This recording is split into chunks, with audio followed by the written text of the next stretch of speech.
You already know what to do. For some reason, you still hesitate, you still overthink, and you still choose to procrastinate. The visible weight that you feel, that is called resistance. You can't conquer resistance. No matter how much you try, you're never going to build momentum. And without momentum, everything's going to feel like some random scattered efforts that you do. It's going to feel overwhelmed, half finished. In this video, I'm going to reveal the entire system that I use, back-ended by psychology, neuropsych, and data-driven analytics, that will allow you to overcome that resistance to get that momentum moving on. How to train your mind and act without overthinking. How to uncover momentum and get that momentum running as a entrepreneur in the field. So with that being said, enjoy the video.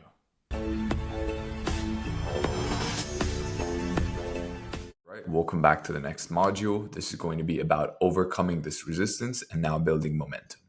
So the goal here at the end is to identify and conquer obstacles like procrastination and self-doubt. We're going to discover techniques to overcome those, build and maintain momentum, and keep this high energy flow state high to move confidently towards your goals.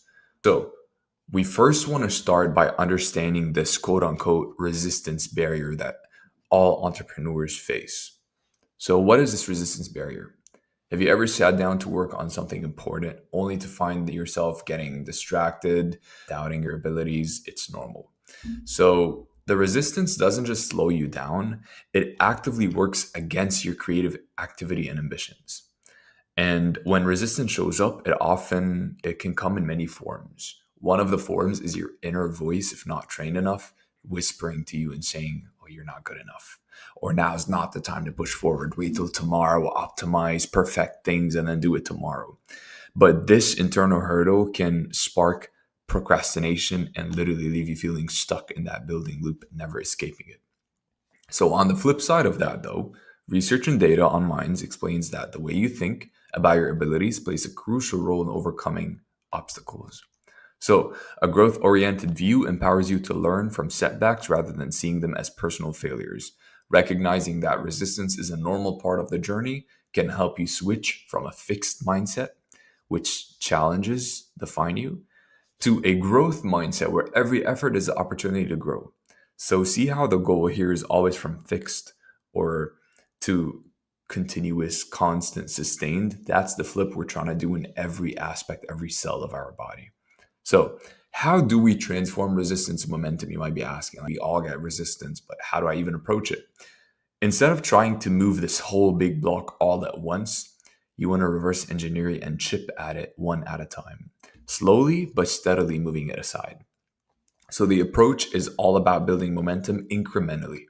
When you commit to small, consistent actions, each win, no matter how minor it is, will help you build trust in your process.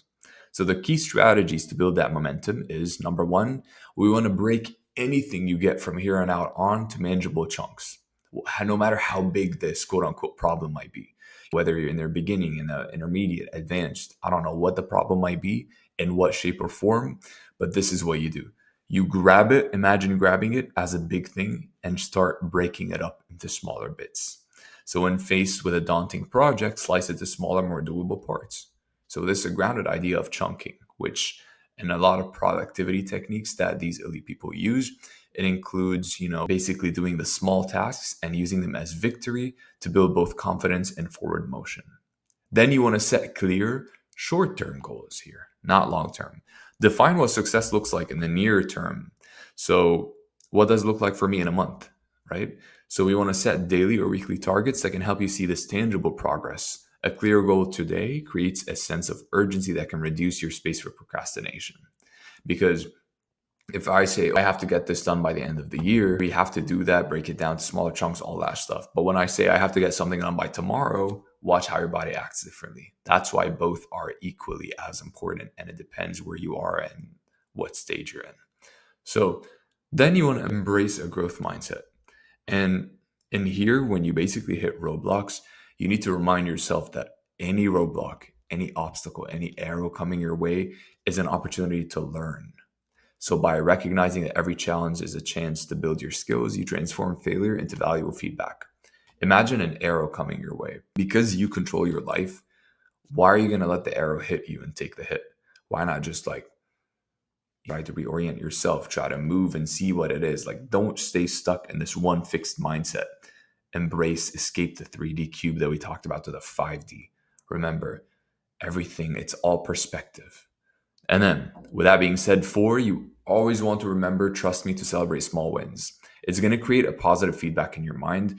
And even the smallest of achievements in your mind, however small that might be, whether it's finishing a segment of your project, simply overcoming something about self doubt, or seeing yourself taking a new action, anything that might be, it's kind of like motivating, keeps your energy up, and it just reinforces positive behavior. It's a positive reinforcement on your mind. So make sure you celebrate every small win. Work hard, play hard. Now, how do I overcome procrastination and self doubt, right? Now, we want to focus on actionable techniques. From here on out, anything you want to tackle is actionable techniques. It's not some mindset thing or whatever that might be. So, the first thing we want to do is break down everything we want into actions, and we want to initiate action quickly. There's a 48-hour rule, actually. So, a common barrier to overcoming resistance is hesitation. So, I know you might be thinking, what? Why? So, here's what it is exactly. So, you want to start your task with a 5-minute commitment, right? You want to set a timer and tell yourself you only need to work for those initial minutes. And then once you're engaged in it, it's much easier to continue. So, this technique draws from the 2-minute rule, actually. It's popular in productivity circles. So, with that being said, it's like, you want to set a small commitment, and then once you're in it and you're comfortable, your body's going to be like, no, I can do more. So this is kind of like reverse hesitation technique.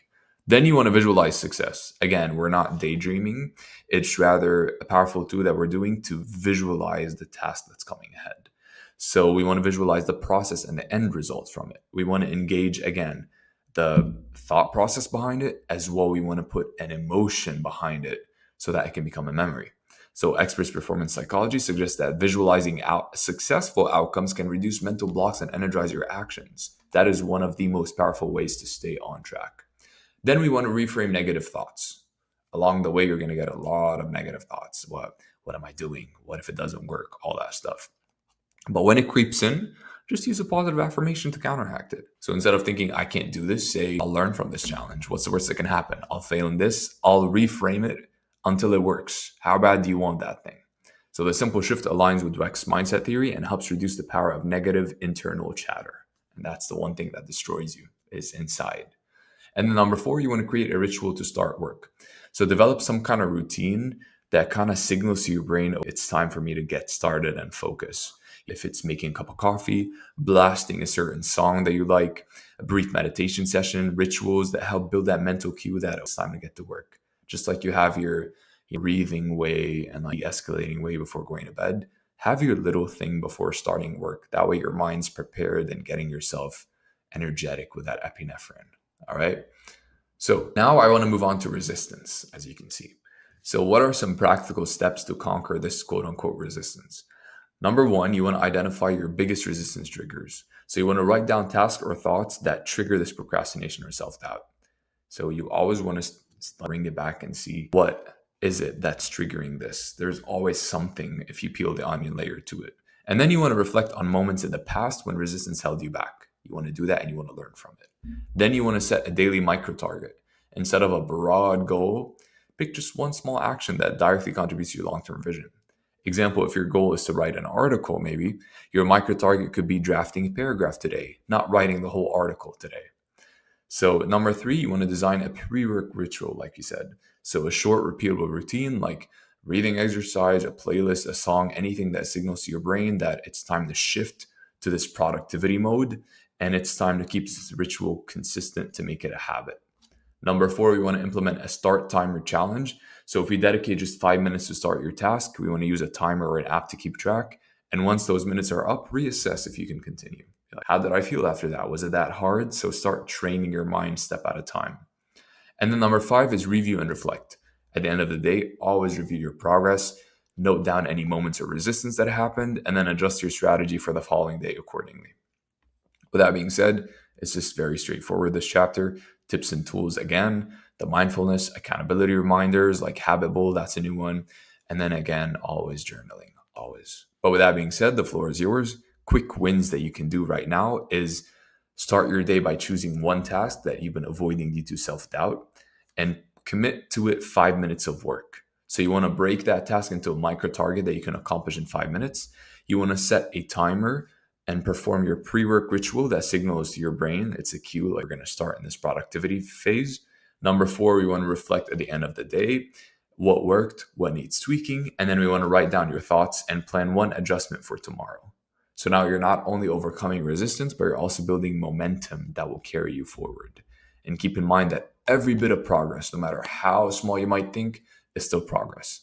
If the goal is to fill the cup, one drop at a time. So that's the system.